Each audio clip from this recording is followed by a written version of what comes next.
नमस्कार मेरे उत्तराखंडी भाई बहनों, कैसे हैं आप लोग। और आशा करती हूँ कि आप लोग सब ठीक होंगे। तो मेरे प्यारे भाई बहनों, आज मैं आप लोगों के सामने एक अपने ही उत्तराखंड की एक बात रखना चाहती हूँ कि हमारा मतलब जो ये उत्तराखंड है, देखो यहाँ कितनी आपदाएं आ रही हैं। आप सोच सकते हो कि मतलब कभी ऐसा नहीं हुआ था पहले। हम छोटे छोटे थे और अब देखो कितने बड़े हो गए, मतलब समझ लो कि आधी उम्र हमारी हो गई है। और आज तक हमने इतना ऐसा नहीं सुना कि मतलब यहाँ पहाड़ में ऐसा हो गया, वहाँ ऐसा हो गया और घर किसी के गिर गए। मतलब ये लगा लो कि पुश्तैनी ज़मीन, पुश्तैनी मकान, ये सब मतलब एक पता ही नहीं चल रहा है एक हादसे में कब ये मतलब कैसे क्या कैसे कहाँ ऐसे हो जा रहा है। और मतलब कुछ शब्द नहीं हैं ऐसे, मतलब कि मैं क्या ही बोलूँ कि वो बेचारे जिनका मतलब सब कुछ चला गया, सिर्फ ज़िंदगियाँ बची हैं। और अभी जीने के लिए तो आपको पता ही है कि कितना कुछ चाहिए अभी ज़िंदगी में। तो उनके लिए भी मुझे बहुत दुख है कि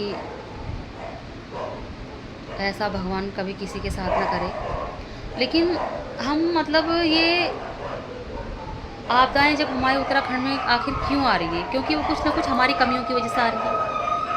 हमारी ज़रूर कमियां हैं जो मतलब ये सब ऐसा हो रहा है।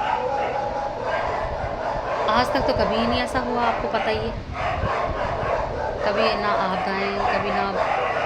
पहले तो देखो, पहले के ज़माने में 4-4 दिन की बारिश लगी रहती थी, 4-4 दिन, 8-8 दिन, महीने महीने के, जिसको हमारे उत्तराखंड में बोलते हैं कि झड़ पड़ गए। तो ये झड़ जो बारिश लगी रहती थी, तो कभी आज तक हमने नहीं सुना कि मतलब कि अरे फलानी जगह ऐसा हो गया, अरे अलानी जगह ऐसा हो गया, है ना। लेकिन अब देखो कैसा है। तो कहीं ना कहीं देखो हमारी कुछ ऐसी हमारी गलतियां हैं, नासमझी हैं कि देखो जब प्रकृति अपना प्रकोप दिखाती है तो इंसान का कोई बस नहीं चलता, कुछ नहीं चलता। इसीलिए मेरा तो मानना ये है कि हमारे जो देवी देवता हैं, कहीं ना कहीं वो हमसे नाराज़ हैं, हमसे रुष्ट हैं। कहीं ना कहीं हमने कुछ ऐसी गलतियां की हैं जो शायद हमें नहीं करनी चाहिए थी।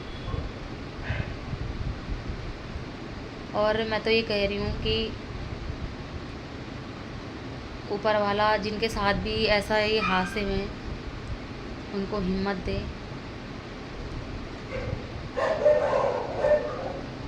और बस मैं क्या ही बोलूँ, मतलब शब्द नहीं है ऐसे, मतलब कि क्या ही किसी के साथ में हो गया। पंजाब में देखो कैसा हो गया, हर जगह से परले आ रही है, हर जगह से। तो क्यों क्यों ऐसा हो रहा है, क्यों? क्योंकि कलयुग भी बढ़ रहा है। आप देख सकते हो कैसी कैसी घटनाएं आ रही हैं, कैसे कैसे क्या हो रहे हैं।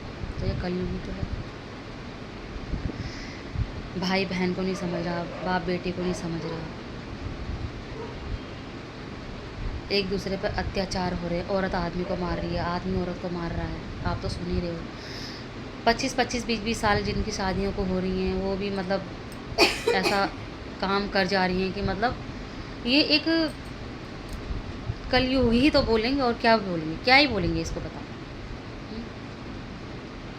कि कहीं ना कहीं हम लोग बहुत गलत जा रहे हैं, जो नहीं होना चाहिए था वो हो रहा है। और मैं तो बस यही कहना चाहूँगी कि कैसे भी हो, हमें अपनी धरती, अपनी माँ, अपने उत्तराखंड को कैसे भी करके हो बचाना है। और बस सोच सोच के कभी मतलब ऐसा हो जाता है कि रूह कांप जाती है। अभी हमारे पौड़ी में ही देख लीजिए कि मतलब उनका बेचारों का लड़की की शादी थी, घर में आपको पता ही है कितनी रौनक रहती है शादी के टाइम पे, कितना सब कुछ होता है। उन्होंने क्या क्या सपने, क्या क्या अरमान उन्होंने बेचारों ने देखे होंगे, उनके साथ क्या हो गया, मतलब कुछ ही नहीं बचा। तो भगवान उन लोगों को भी शक्ति दे ये सब सहने की, और जिस किसी भी भाई बहन के साथ में ये चीज़ें हुई हैं, परमात्मा उन्हें हौसला दे, शक्ति दे। बहुत बड़ी बात हो जाती है कि जिस मकान में हम पैदा हुए, बचपन बीता, बड़े हुए, शादी ब्याह सब कुछ हुआ, वो मकान ही ना रहे तो कैसा लगता है।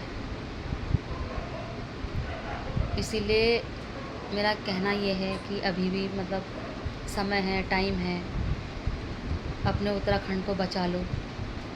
और मेन बात ये है कि जो ये मतलब देवी देवताएं भ्रष्ट हो रहे हैं ना, ये कुछ हम लोगों ने अपने हाथों से भी कर दिया। अब देखिए, पहले केदारनाथ में कितनी बड़ी प्रलय आई, सन 2013 में आई थी शायद।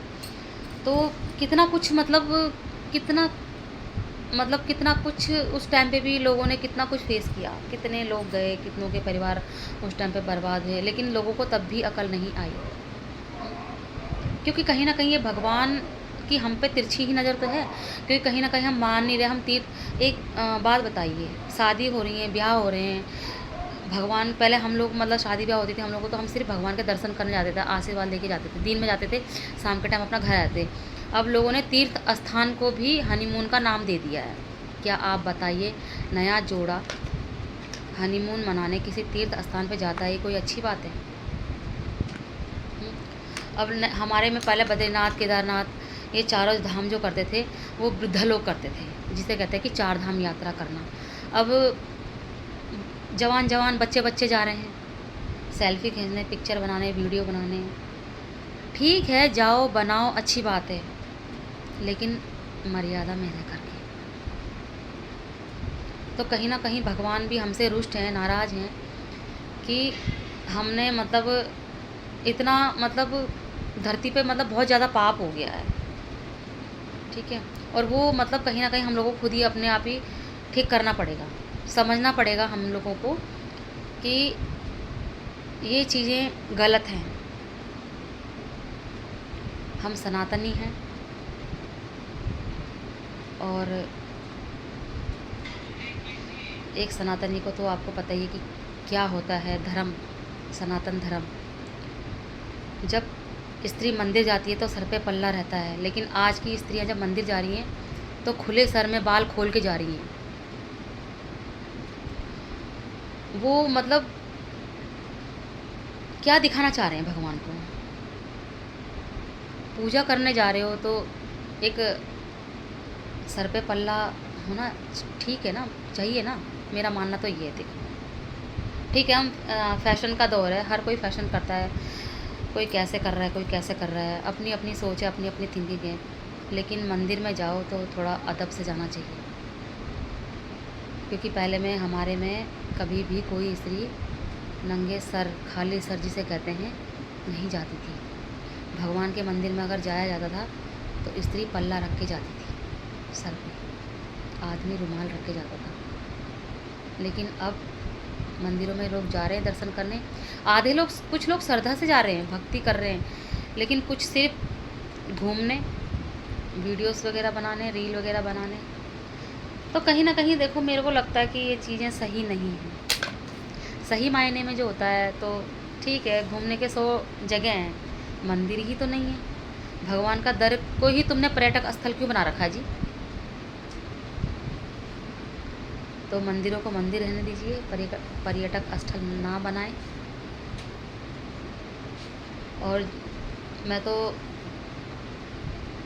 यही कहूँगी, यही कहना चाहूँगी कि उन लोगों से जो ये काम करते हैं, तीर्थ स्थानों पे बैठ के मतलब दारू मदिरा का सेवन करना, मांस मछली खाना, ये सब ठीक नहीं है।